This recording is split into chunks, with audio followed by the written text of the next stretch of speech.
ಕರ್ನಾಟಕ ರಾಜ್ಯದ ಗೌರವಾನ್ವಿತ ಮುಖ್ಯಮಂತ್ರಿಗಳಂತ ಸಿದ್ದರಾಮಯ್ಯ ಸಾಹೇಬ್ರೆ, ಕರ್ನಾಟಕ ಸರ್ಕಾರದ ಎಲ್ಲ ಗೌರವಾನ್ವಿತ ಸಚಿವರುಗಳೇ, ಕರ್ನಾಟಕದ ಎಲ್ಲ ನಮ್ಮ ರಾಜ್ಯದಿಂದ ಬಂದಂತ ಎಲ್ಲ ಎಂಪಿಗಳೇ, ಎಲ್ಲ ನನ್ನ ಶಾಸಕ ಮಿತ್ರರೇ, ವಿಧಾನಸಭೆ ಹಾಗೂ ವಿಧಾನ ಪರಿಷತ್ ಕೆಲವು ಮಾಜಿ ಶಾಸಕರು, ಮಾಜಿ ಮಂತ್ರಿ, ಮಾಜಿ ಲೋಕಸಭಾ ಸದಸ್ಯರು ಕೂಡ ಬಹಳ ಆಸಕ್ತಿಯಿಂದ ತಾವೆಲ್ಲ ಬಂದಿದ್ದೀರಿ. ಇದೊಂದು ಕರ್ನಾಟಕ ರಾಜ್ಯದ ಇತಿಹಾಸದಲ್ಲಿ ಒಂದು ಐತಿಹಾಸಿಕವಾದಂತ ದಿನ. ನಾನು ಆಗಾಗ ಹೇಳ್ತಾ ಇದ್ದೀನಿ, ಮನುಷ್ಯ ಹುಟ್ಟದ ಮೇಲೆ ಯಾವ್ದಾದ್ರು ಒಂದು ಸಾಕ್ಷಿ ಗುಡ್ಡೆ ಬಿಟ್ಟು ಹೋಗ್ಬೇಕು ಅಂತೇಳಿ ಈ ಹೋರಾಟ, ಈ ಧ್ವನಿ ಒಂದು ಕರ್ನಾಟಕ ರಾಜ್ಯದ ಇತಿಹಾಸದಲ್ಲಿ ಮುಂದಿನ ಪೀಳಿಗೆಗೆ ಒಂದು ಸಾಕ್ಷಿ ಗುಡ್ಡೆ ಬಿಟ್ಟು ಹೋಗ್ತಾ ಇದೆ ಅನ್ನೋದನ್ನ ಹೇಳಲಿಕ್ಕೆ ನನಗೆ ಬಹಳ ಸಂತೋಷ ಆಗ್ತಾ ಇದೆ. ಇವತ್ತು ಈ ಕರ್ನಾಟಕ ರಾಜ್ಯದ ಜನತೆ, ನಾನು, ನೀವು, ಮುಖ್ಯಮಂತ್ರಿಗಳು ಇಲ್ಲಿ ಬಂದು ಕೂತಿಲ್ಲ. ಇಡೀ ರಾಜ್ಯದ ಜನತೆ ಏನು ನಮಗೆ ಆಶೀರ್ವಾದ ಮಾಡಿ 136 ಸೀಟನ್ನು ಕೊಟ್ಟಿದ್ದಾರೆ. ಇಬ್ಬರು ಪಕ್ಷೇತರವಾಗಿ ನಮಗೆ ಪಕ್ಷಕ್ಕೆ ಬೆಂಬಲವನ್ನು ವ್ಯಕ್ತಪಡಿಸಿದ್ದಾರೆ. ಎಲ್ಲ ಸೇರಿ ರೈತ ಸಂಘದ ನಮ್ಮ ಅಸೋಸಿಯೇಟ್ ಮೆಂಬರು ಸೇರಿ, ಪುಡ್ಸಾಂಗೌಡರು ಸೇರಿ, ಲತಾ ಸೇರಿ 138 ಶಾಸಕರು ಕೂಡ ಇವತ್ತು ಇಲ್ಲಿ ಕೂತಿ ಆ ರಾಜ್ಯದ ಜನತೆ ಪರವಾಗಿ ಧ್ವನಿಯನ್ನು ಇವತ್ತು ಎತ್ತಕ್ಕೆ ನಾವಿಲ್ಲಿ ಕೂತಿದ್ದೇವೆ. ನಮ್ಮ ರಕ್ತ, ನಮ್ಮ ಬೆವರು, ನಮ್ಮ ತೆರಿಗೆ, ನಮ್ಮ ಹಕ್ಕು, ಜಸ್ಟಿಸ್ ಫಾರ್ ಕರ್ನಾಟಕ. ನಮ್ಮ ತೆರಿಗೆ, ನಮ್ಮ ಪಾಲನ್ನ ಕೇಳಲಿಕ್ಕೆ ಇವತ್ತು ನಾವು ಇಲ್ಲಿ ನಿಂತಿದ್ದೇವೆ. ಇವತ್ತು ನಾನು ಹೆಚ್ಚಿಗೆ ಏನು ಮಾತಾಡ್ಲಿಕ್ಕೆ ಹೋಗೋದಿಲ್ಲ. ಎಲ್ಲ ಅನೇಕ ನಾಯಕರುಗಳೆಲ್ಲ ಅವರವರ ವ್ಯಾಖ್ಯಾನವನ್ನ ಮಾಡೋರಿದ್ದಾರೆ. ನಾನು ಇವತ್ತು ಎಲ್ಲ ಕರ್ನಾಟಕ ರಾಜ್ಯದ ಪರವಾಗಿ ಸುಮಾರು 1000 ಜನ ಕನ್ನಡಿಗರು, ಲಕ್ಷಾಂತರ ಜನ ಕನ್ನಡಿಗರು ಇವತ್ತು ಅವರ ಧ್ವನಿಯನ್ನ ನಮ್ಮ ಪರವಾಗಿ ಎತ್ತಿ ಏನು ನಮ್ಮ ಹೋರಾಟ ಇದೆ ಆ ಹೋರಾಟಕ್ಕೆ ಬೆಂಬಲವನ್ನು ಕೊಡ್ತಾ ಇದ್ದಾರೆ. ಆ ಹೋರಾಟಕ್ಕೆ ಪ್ರತಿನಿಧಿಯಾಗಿ ಬಂದಂತ ನೀವು ಶಾಸಕರೇನಿದ್ದೀರಿ, ಮಂತ್ರಿಗಳೇನಿದ್ದೀರಿ, ಎಂಪಿಗಳೇನಿದ್ದೀರಿ, ಕರ್ನಾಟಕ ಸರ್ಕಾರದ ಪರವಾಗಿ, ಮುಖ್ಯಮಂತ್ರಿಗಳ ಪರವಾಗಿ ನಿಮ್ಮೆಲ್ಲರೂ ಕೂಡ 1 ಕೋಟಿ ನಮಸ್ಕಾರಗಳನ್ನ ಕರ್ನಾಟಕ ಜನತೆ ಪರವಾಗಿ ಅರ್ಪಿಸಲಿಕ್ಕೆ ನಾನು ಬಯಸ್ತಾ ಇದ್ದೇನೆ.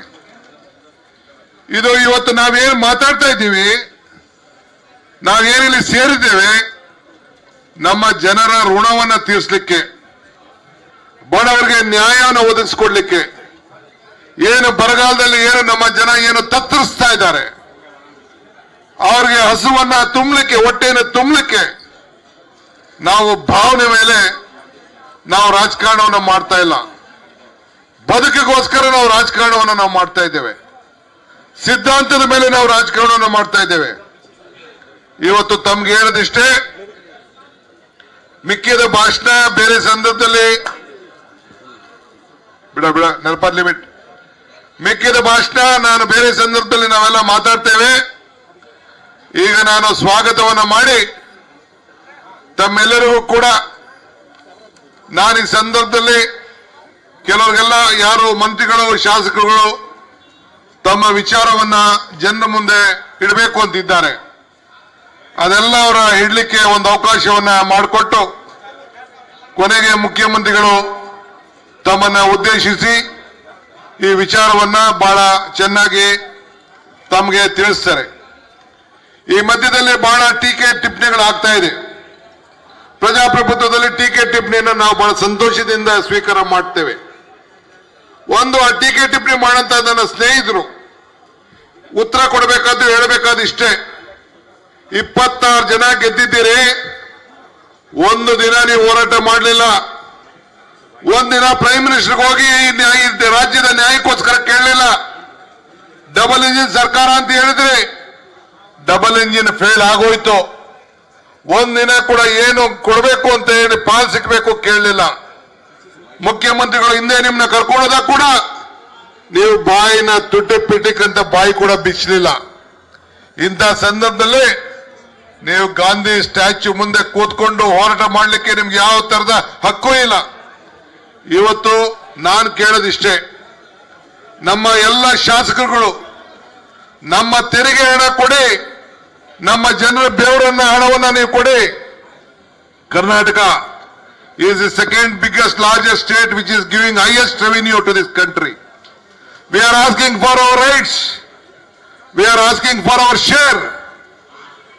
Srimati Nirmala Sitharaman was telling that central government doesn't have any powers. It all depends upon the Finance Commission.